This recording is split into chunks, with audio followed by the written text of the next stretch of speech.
Good morning, everyone. Salam sabna loiram me hojikse.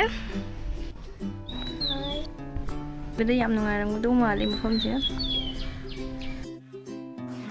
Ma'am, I hawagpabudi khwa kuire ado I husband ngasi mapanda workshop ama leba dugi chakharani ado magi janaba breakfast kai kai sembirani ado goa se nong chuni ne khana lakpani ado shuju e chu de mani bawi wani ado moi monsoon je ketang diwali mane hore do shu sum apaina lakpasi ga chu ba hai tari ado matam da ai kai ki do ado yenghallke breakfast da aina chaga adum bread omelette ko ina tawsalle ado si charaga ma office sakhrani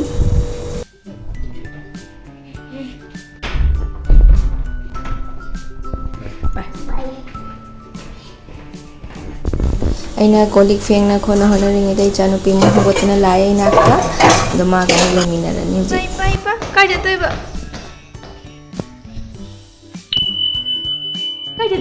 ha angang sing sonum da ina sanari aina bedroom se lotion ba changai ni ado bedroom lo salinga da sum changai moi sum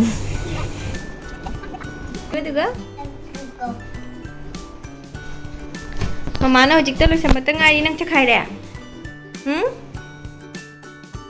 ipu ngata ipu mano angang singchina lotion namga khangde taga son lotion ni son da chakhai ram ngani tawse son da ina bedroom ama lotion lamena ado bedroom dumu moina chakhai na sana haure ado simuk lotion lengi da ichanu pi muk kapkhala ni ado thabak se sum suina na suba jade amu moimuk sena amu moimuk pam naim tawlei duni se मीने थबक लोशन मफम जो मोई तानगा लाक्तोनी सोन lotion थनमे सोन की चखाइरमे अकुमु असी living room lotion लिंगे living room दो मोई लाक्तोनी थबक से मतेंग पांग मोई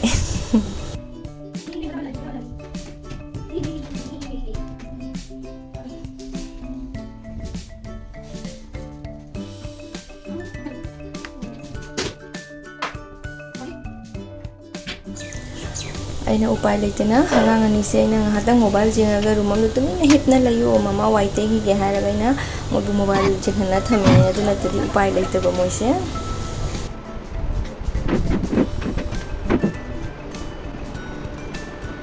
ai huji waite ba lore adani do yu thopi ni ai samak su jorani jaba loraga kum batam je thingjele do chang yang thumbi kum harani angang ai ga tani se mapadi office chakhi ado khoi ngasi goa da la pase numi huni sibo numi mapadi thabak chakhare yo khoi tintil da ko be thok da thoi dra mapala thang ke mana wa jagati khoi ngatang so thoni jengani makha da swimming pool su le angang sing thopa jabra jiuni nga do yenghallke kar ke tobo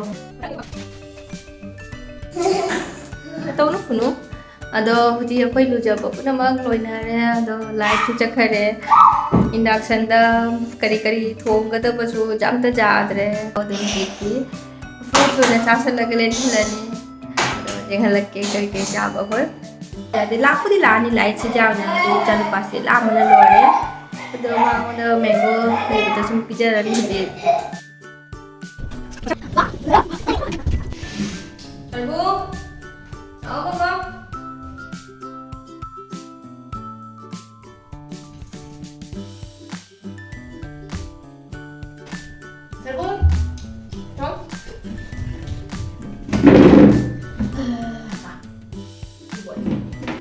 यार चखिने बाबा चला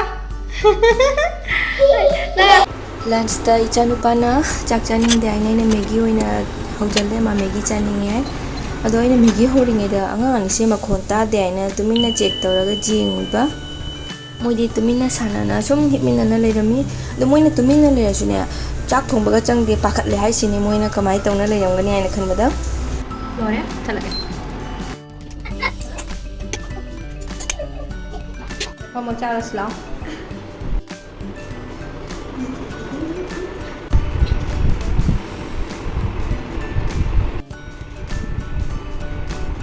Hay nè, tôi khunu sao?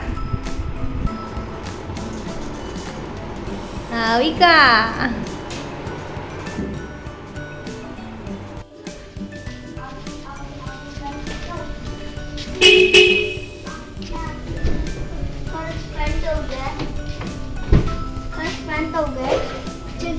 Oh, 저. 파만비로. 마마망 팜게. 아이 머닝 팜자라게. 라라 tuh mamaga tuh ngasih. Hoine. Lunch tauba loiraga khoi ngahak tumure adu mapachu thengna lae pung 8 muk tare thobanina mapandagi oina dinner tauraga oina laani khoi huji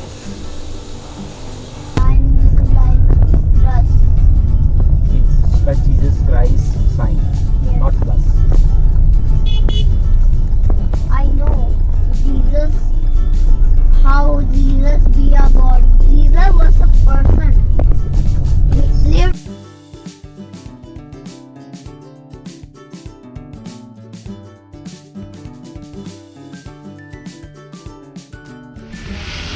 Aku hujing mapanda thoglei ni mapanda masai thilda mapahale aduga adum hatang night out to saina ado siga chaba mama phange siga sum akoi chaba jaba pot leibra jenge aduga sum cha changani manunggi se yenghallke kai tawmo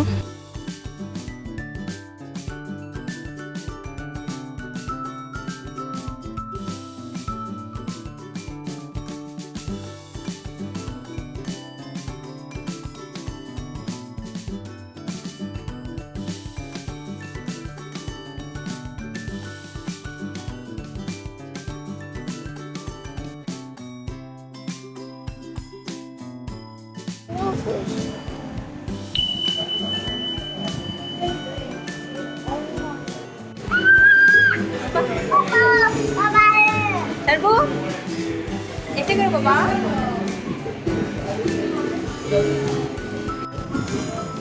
Papa, I want fruit.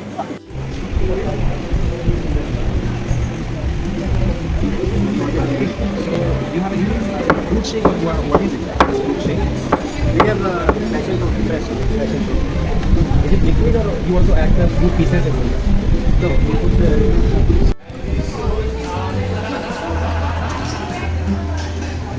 Đó, đi thăm có rồi mẹ.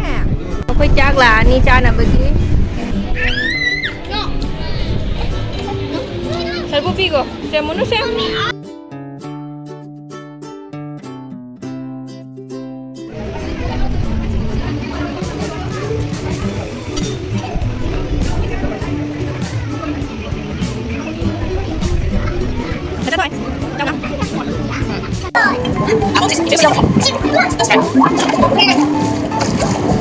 Đang trâu rồi bả. No, mà you were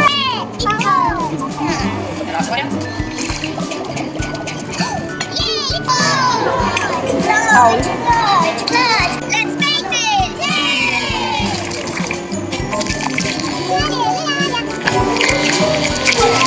Mới rau nữa, không có chả đấy. Ilang ya? Kita mau udah mau.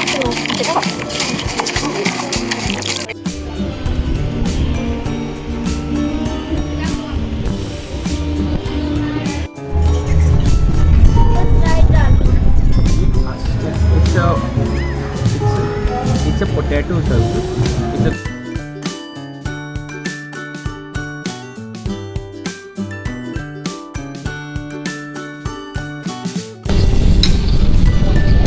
Cha puno cha.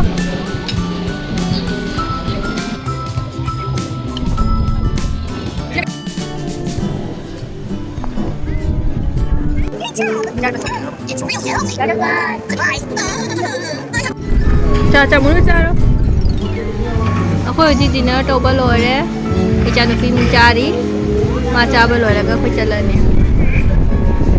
Na dada amum to halo. Dada ilo. Tuno.